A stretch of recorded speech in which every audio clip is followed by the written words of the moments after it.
If you're an Apple fan and live in the US, there's a good chance that when you bought your latest iPhone, you assumed it was made in China.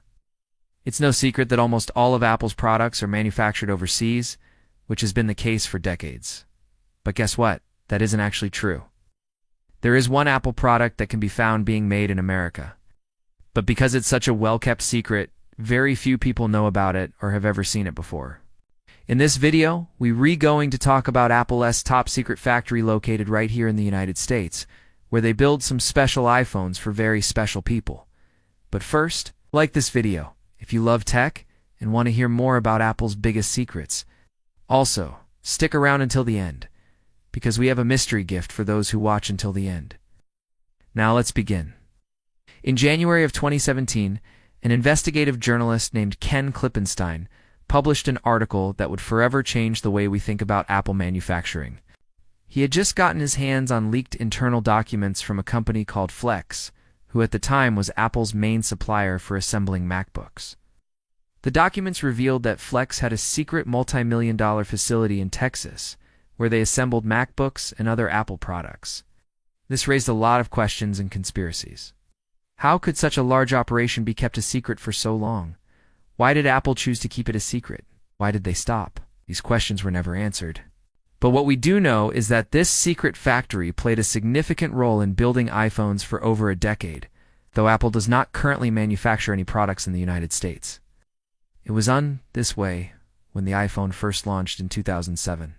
Apple's first manufacturing plant outside of Asia opened in their hometown of Cupertino, California in 1980. While it was initially used for building Mac computers as the years went on, it also began building iPads, iPods, iPhones, and various other products. The massive facility employed thousands of people and brought in billions of dollars every year. But in 2014, something changed.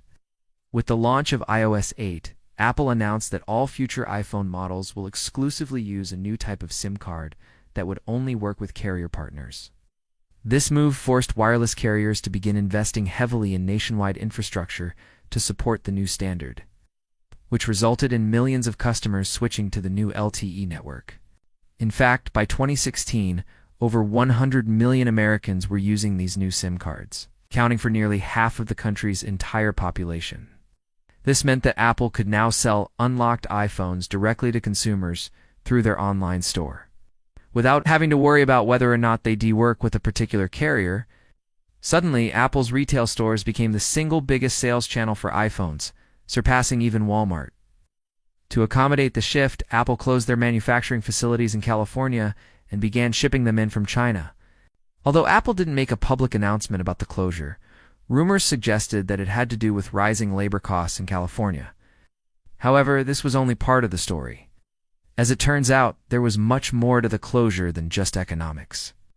You see, while Apple had been building iPhones in California since 2007, they never actually built them from scratch. Instead, they simply assembled the phones by putting together parts and components that were shipped to them from all around the world.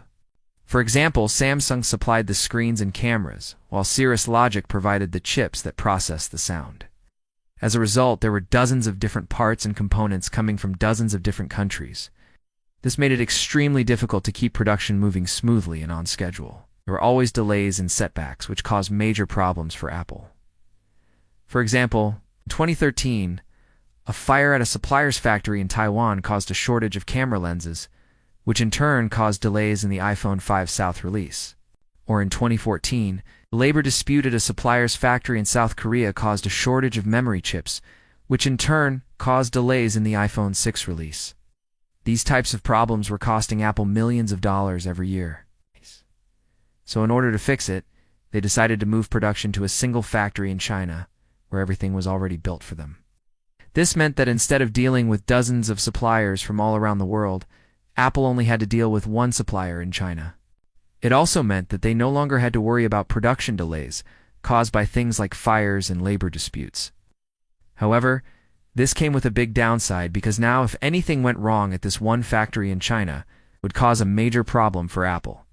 And unfortunately, this is exactly what happened in 2020 when COVID-19 shut down the factory. It took weeks for the factory to reopen, during which time Apple received 0 iPhones. causing massive shortages all across the globe. This taught Apple a valuable lesson about diversifying their supply chain, and that's where our story begins. You see, when the pandemic hit and Apple's supply chain began to crumble, they were forced to find alternative ways to get iPhones into the hands of their customers. And that when they discovered a forgotten facility in Texas that was still owned by Flex and being used for storing iPhones. They quickly reached out to Flex and asked if they could begin using the warehouse for building iPhones instead. Flex agreed, and within months, the warehouse was transformed into a state-of-the-art iPhone factory employing hundreds of workers who were paid top dollar to assemble iPhones. In fact, one insider even reported that the pay was so good it drew in employees from surrounding counties. Although Apple never officially announced the opening of the factory, satellite imagery of the facility seemed to confirm its use in manufacturing. Looking at satellite photos from 2020, we can see multiple rows of cars parked neatly in front of the building. This suggested that the factory was operational and likely manufacturing iPhones. And although we don't know how many iPhones are built here every year, it's estimated that the facility employs hundreds of people, which means that at least several thousand iPhones are built here every day. But there's still one big question that remains. Who are these iPhones for? Well, as it turns out, they aren't just any iPhones. They're special pre-release versions that are used for testing purposes. See, even though Apple makes iPhones available to the public in September and October, the truth is that the phones were actually finished months earlier. After all, it takes several months to design, engineer, and manufacture an iPhone.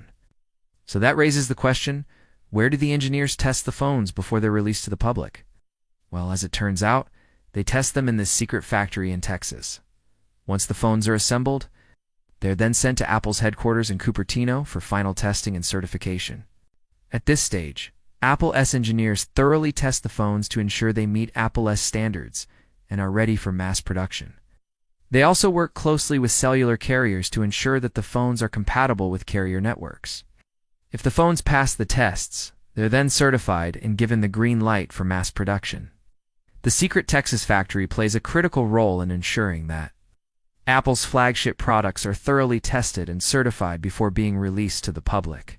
By testing iPhones in a variety of conditions and environments, Apple's engineers can identify and fix any issues that may arise, ensuring that the final product is reliable, safe, and user-friendly. So while it may come as a surprise to many that Apple still manufactures iPhones in the United States, the truth is that it has always been a part of the process. From the initial assembly of early prototypes to the final testing and certification of pre-release models, the United States has played a critical role in bringing Apple's most iconic products to market. And although we may never know the exact number of iPhones being built here every year, we can appreciate the hard work and dedication of the engineers and technicians who make it happen. Thank you guys for watching. If you enjoyed this video, please leave a like and subscribe for more content. And if you're curious about what our mystery gift is, all you have to do is watch this video on another channel. We'll see you there.